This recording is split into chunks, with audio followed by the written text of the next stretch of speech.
Nagplano kang magpagawa ng bahay pero di mo alam kung arawan o pakyawan ang gagawin mo. Para kasing pag-ibig yan. Pipili ka ba ng dahan-dahan pero sigurado? O yung biglaan tapos biglang bahala na? Sa video na to pag-usapan natin ang mga pros and cons para hindi ka maloko. Ready ka na ba? Umpisahan na natin to bago pa tumaas ang presyo ng semento. Intro!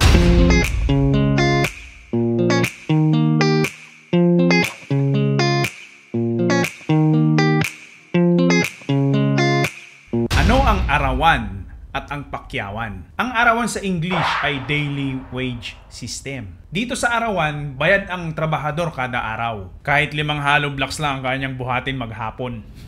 Kung hindi mo babantayan, baka mas marami pang oras yan magpahinga kaysa magtrabaho. Ang pakyawan naman ay fixed contract system. Sa pakyawan na ito ay pag-uusapan nyo ang presyo ng construction. Para siyang buffet. Pero minsan parang hindi siya sulit kasi puro buto. Walang laman.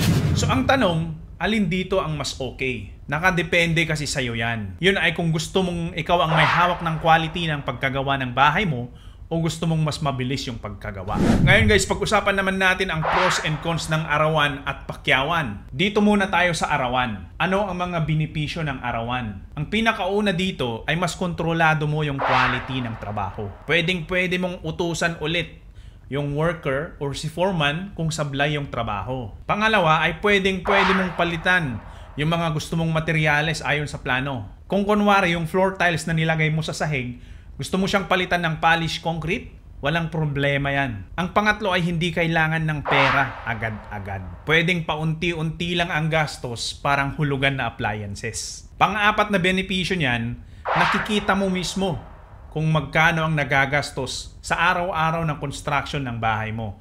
Kasi ikaw ang bibili ng mga materyales. Panglima, madaling palitan ang worker kung ayaw mo yung pagkagawa niya. Lalo na kung malakas siyang uminom at mamulutan sa hapon. Doon na lang siya magaling no? Pang-anim naman, walang hidden charges. Alam mo lahat kung magkano ang nagastos sa araw-araw. Yung pambili ng merienda, pambili ng tiles, semento. Alam mo kasi araw-araw ikaw ang bumibili ng materyales. Mas kontrolado mo ang gastos. But wait, there's more. May mga disadvantages din kasi ang arawan. Ang pangunahing disadvantage niyan ay mas matagal ang trabaho. Walang pressure sa deadline.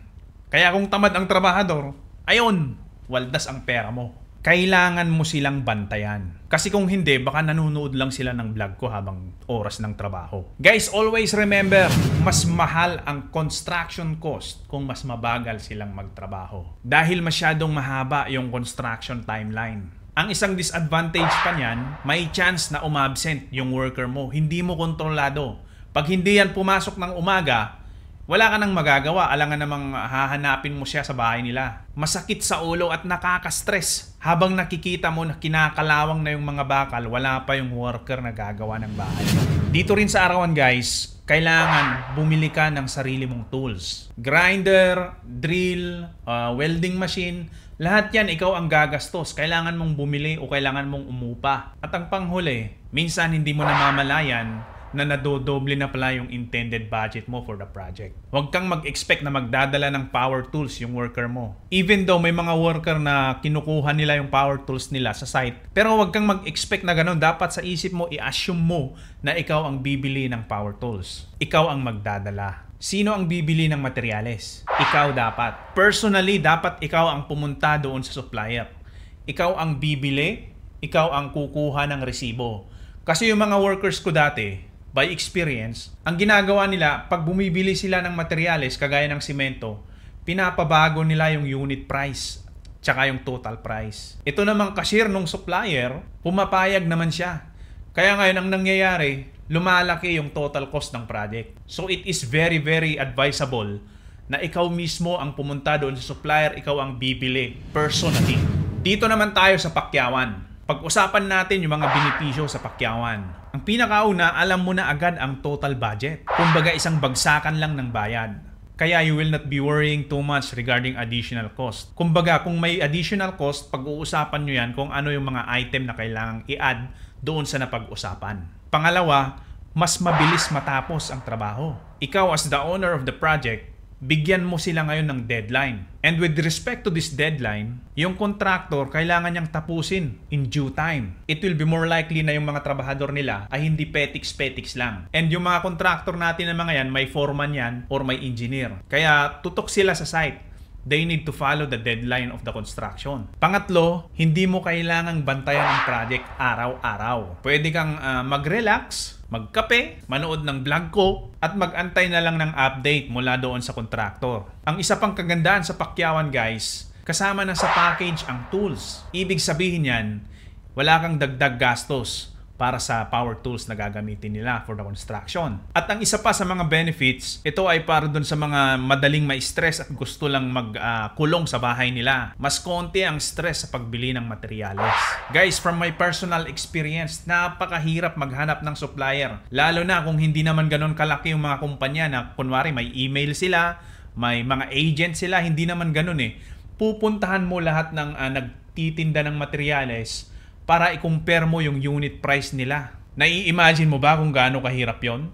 Lalo na kung dadaan ka sa traffic, pwede mong ipasa sa kontraktor ang pagbili ng materyales. One of the best benefit of pakyawan ay kung nakatsyempo ka ng kontraktor na may pangalan. I mean, pinupulido nila yung pagkagawa ng project nila dahil may pangalan silang inaalaga.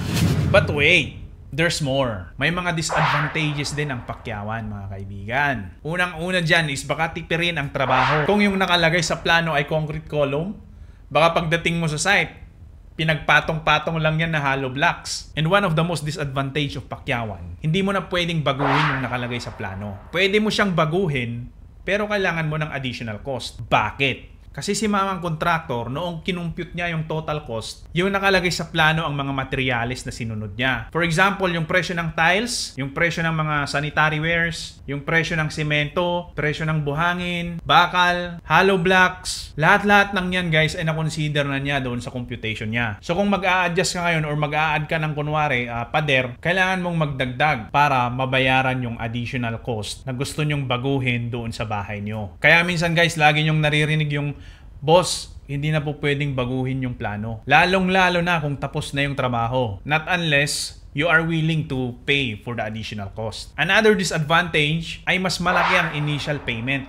or mas malaki ang gastos mo sa pag-umpisa ng project. Bago pa lang mag-start ang project, sisingilin ka na ni contractor ng 10 to 20%. Andyan na yung mobilization, tapos bibili na rin siya ng materials for the preliminary works. Dito rin sa pakyawan, hindi maiwasan yung mga contractor na may hidden charges. Sir, may additional charges po kasi nagbago yung presyo ng materyales. Or pwede rin nilang sabihin na bitin yung materyales na nakalagay doon sa bill of materials. Kailangan alam mo din kung paano i-compute yung quantity para mas makatipid ka or mas alam mo yung mga sinasabi ng contractor. Well, may vlog tayo niyan.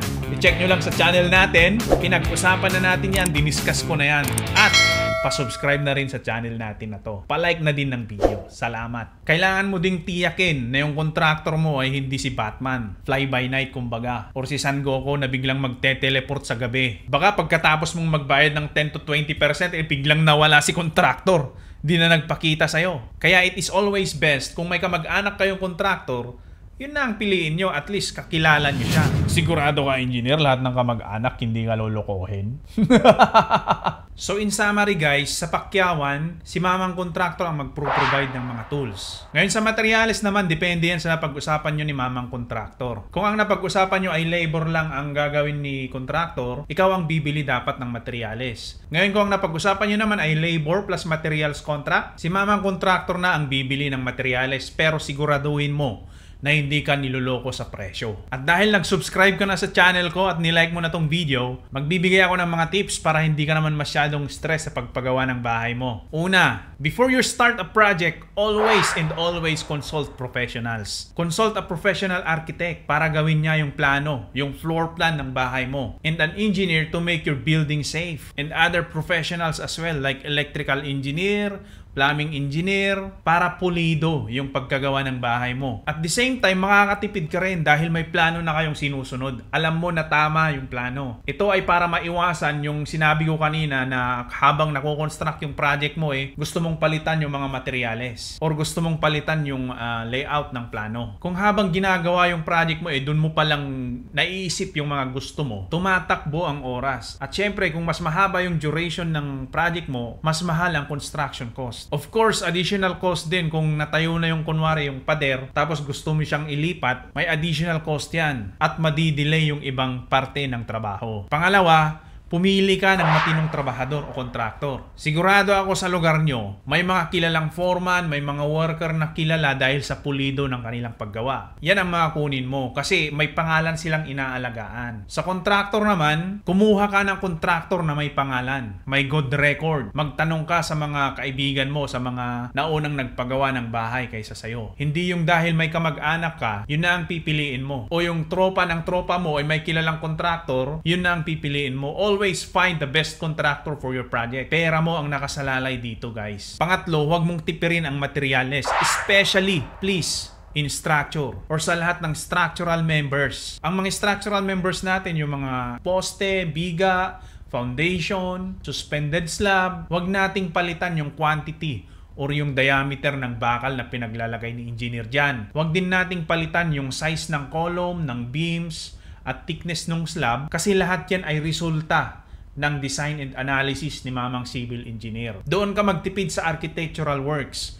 Never ever ka dapat na magtipid sa structural works kasi ang safety nyo ng pamilya mo ang nakasalalay dito. Ngayon ito ang final tip ko sa inyo. Gumamit kayo ng halo-halong sistema. For example, sa structural works, gawin mong pakyawan para mabilis. Ngayon sa architectural works naman, gawin mo siyang arawan para pulido ang trabaho. Guys, ibang klase ang stress na dala ng hindi pulidong trabaho. Araw-araw mong nakikita na mali yung pagkagawa ng ceiling, mali yung pagka-align ng tiles, natutuklap yung pintura ng pader. Nakaka-stress yan. Lalong-lalo na kasi lahat ng nagastos dyan galing sa bulsa mo. Guys, alam ko marami sa viewers natin ang may mga alam sa ganitong klaseng sistema or may maraming experience sa pakyawan at arawan. So kung may knowledge kayo, pwede nyong i-share sa comment section. I encourage you to share your knowledge in the comment section or kung may mga gusto kayong i-correct sa mga sinabi ko. But I made this video for the intent na makatulong ako sa inyo. Maraming salamat guys. Sana mag-subscribe kayo sa channel natin kung may natutunan kayo.